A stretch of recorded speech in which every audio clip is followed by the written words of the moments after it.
Hi everyone! Well, today I'm going to show you how to grow large vegetables in containers.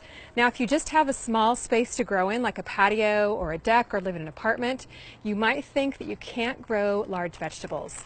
Not so.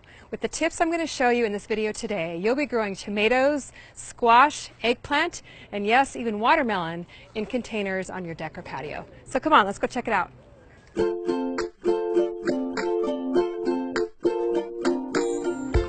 One of the keys for growing large vegetables in containers is to choose the right container. Now, I love to grow in smart pots. They're a very durable fabric container, and because of the aeration, the roots do something called air pruning. So in other words, when the roots hit the side of the container, rather than winding up and getting all coiled up into a root ball like they do in plastic containers, they turn the other direction and form a nice fibrous root ball, which allows the vegetable to take up more nutrients and water. The other thing is choose a container that's the right size. You definitely don't want to go with a very small container for a large vegetable like a tomato or an eggplant, because it just won't be enough room for that vegetable to grow and produce for you. Today I'm going to plant an eggplant, a zucchini, and two different varieties of compact watermelon. Now, typically I would plant these in a raised bed, but they're going to grow very nicely in this large 20-gallon container here. And the other thing I really love about these containers is they have handles. So if you need to move them around on your patio or deck, move them into the sun or move them into the shade, they're very portable and move around very easily. The second key to growing large vegetables in containers is to choose a good potting soil. Now, containers do tend to dry out very easily, and these large vegetables are very heavy feeders. So I'm going to be growing here with Eco Scraps potting soil, which is a moisture retentive potting mix. Has all kinds of good organic materials in it. It is actually made from composted food scraps. So I'm going to pour this into my Smart Pots container.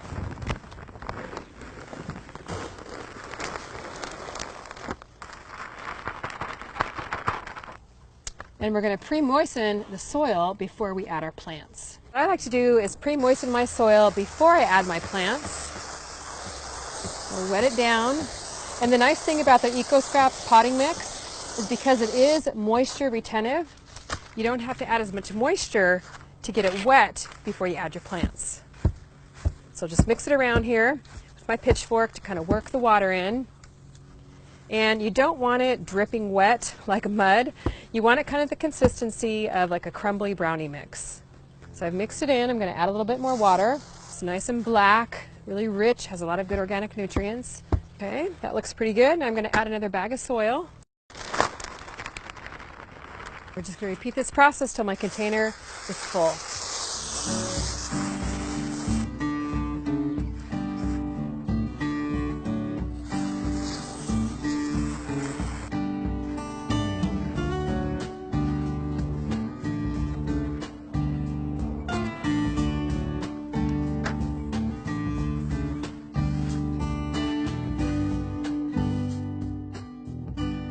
My container is full, the soil, it looks really nice and fluffy, and I just wanted to show you about the moisture that's good to have in your container soil.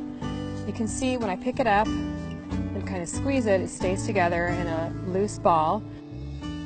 So this container took a little bit more than 2 bags to fill, so it's just about full all the way to the top. Now, even though Eco Scraps potting mix does have a lot of great organic nutrients in it, because the plants that I'm going to be growing are large plants and very heavy feeders, I'm also going to add some of my own favorite organic nutrients. And that really is also one of the keys to growing large vegetables successfully in containers, is to making sure that they're fed properly. And I'm also going to add some organic fertilizer. This is Trifecta Plus. So I'm adding about 1/4 cup or so of the Trifecta Plus. And then I am going to work that into the soil. And then we're just about ready to get the plants in here.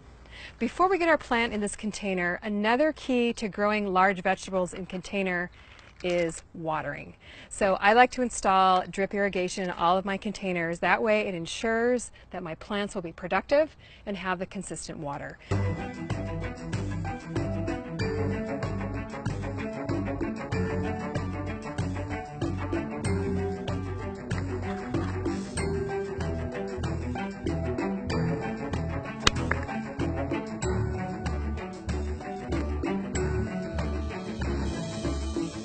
That literally took me about 5 minutes to hook this container into my container drip irrigation system on my deck. Now don't let drip irrigation intimidate you. It's super easy to install and very inexpensive and will definitely help your plants be productive. So in this container here, I'm going to plant a Black Beauty zucchini. And I'm planting it here on the edge of my deck because in case it trails over, it'll trail over into this little walkway here. But I am going to be putting it on a trellis. So we'll do that here in just a second. So you definitely want to consider the location on your deck when you're planting your large vegetables here. Think about the walkways where people are going to be standing or walking on your patio or deck. But I'm going to dig a hole here a little bit deeper than the container my plant is in. Just grasp the stem, turn the container over and squeeze it to loosen the plant. And it's got some nice looking roots. Just going to loosen the roots up just a bit before I plant it in the hole here, before I set it down in the hole. So I'll just set it right down here in the hole. Fill it with this nice black soil.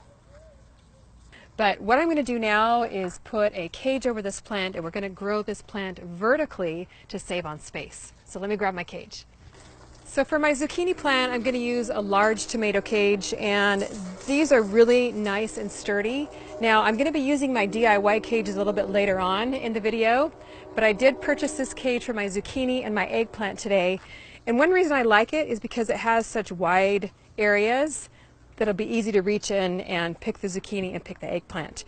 But this is just so easy just to set right down over the container here, over the plant in the container. Might have to kind of bend the legs in, but this is a super duty, heavy duty tomato cage. I believe it's made out of like galvanized steel. I just got it at the local garden center, and it's going to be perfect for the zucchini plant. So it will just grow up vertically. And we'll definitely train this plant up through the cage as it grows so that it won't take up so much space. Next, we're going to get an eggplant. I've already got my container filled. I've got my worm castings, my Trifecta Plus, my soil. I've got my drip irrigation in. All that's left on this one is to plant my Black Beauty zucchini. Now, if you've never grown Black Beauty zucchini, it is absolutely delicious. Large purple zucchini. This one I planted from seed. Started it indoors about 6 weeks ago. And oh my goodness, I can taste the eggplant parmesan. So tasty and fresh. And it's great on the grill too. Just put it right in the center there. And these drip irrigation hoses have little emitters built right into them, so it makes it even easier to install. We'll soak this container down. And I do have my drip irrigation on a timer as well, so that all my plants will get really nice, consistent watering. And oh, I almost forgot, I was going to plant some marigolds around the edges here. Now, marigolds are a great way to add a pop of color to your garden. These I also started from seed, and they also help repel the insects that you don't want around. So I'm going to plant a couple of these around the edge here in this container. And these are super easy to grow. They're very drought tolerant, heat tolerant. Plant maybe 3 around the edges here. It's going to add a nice little pop of color to each container. It's going to look really pretty. Got some marigolds planted. I can't wait to see the nice splash of color those are going to add.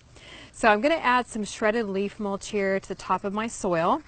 I'll go back and do this to the zucchini plant also, because containers do tend to dry out very easily, and mulch is especially important to help you be successful in growing your large vegetables in containers.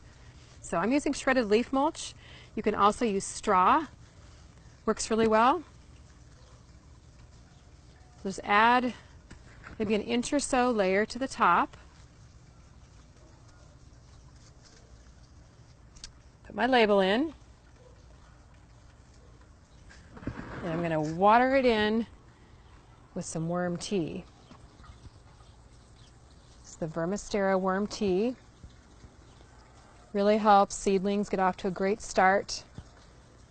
Gets all those beneficial bacteria and microbes going in the soil that really help the roots grow nice and strong.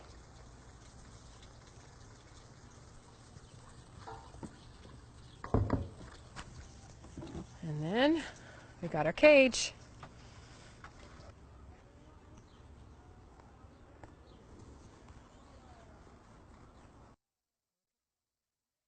Now I've got two varieties of watermelon to plant. Now for containers, I like to plant the compact varieties of watermelon. So I've got a Sugar Baby and a Blacktail Mountain with 2 containers left to go. The first watermelon variety I'm going to plant is called Blacktail Mountain, and it's a beautiful, small, compact, red variety of watermelon. So I'm going to plant it exactly the same way I did the other plants. Just dig a hole in the middle, pop this baby in there. I started this one from seed as well, and these grow so fast you can start the seeds indoors about 3 to 4 weeks before you'd like to plant them outside, or you can also just plant seeds directly in the containers and they just pop up very quickly and are just super fast growers. Now watermelon do like a lot of sun, so you want to put them in a spot where it's going to get like 6 to 8 hours of sun a day at least. Now in the container right behind me, I'm going to plant the Sugar Baby watermelon, which is also a really nice compact variety, and then we're going to get the cages on. Because the watermelon tend to be a lot heavier and they're going to need more support. So I'm actually going to support them with these tall 8-foot poles as well. So let's go ahead and come over to where the watermelon containers are. Now the great thing about the DIY cages is you can really make them to fit your garden space. I made them a little bit larger for the tomatoes that I put in the ground. If you watched the video, you saw that. But I made them smaller for the containers that I'm planting these vegetables in here, just so that they would fit. So I push them down in here. They really go in easily to that container soil. It's nice and loose. And I'm going to take one of these poles. See if I can get up high enough. This is a nice 8-foot pole, or maybe it's a 6-foot pole, but I'm going to weave it in between the wires here of the cage, because this needs to support a watermelon. Now even though these are compact watermelon, I still want to have plenty of support for them so they don't collapse. There we go. And the nice thing is, if the watermelon gets taller than this cage, which it probably will, I could always tie it up here, or I could even trail it back behind here and kind of keep it out of the way. Growing large vegetables in containers definitely can be done successfully as long as you choose the right container, choose the right kind of soil, and make sure that you give them consistent water.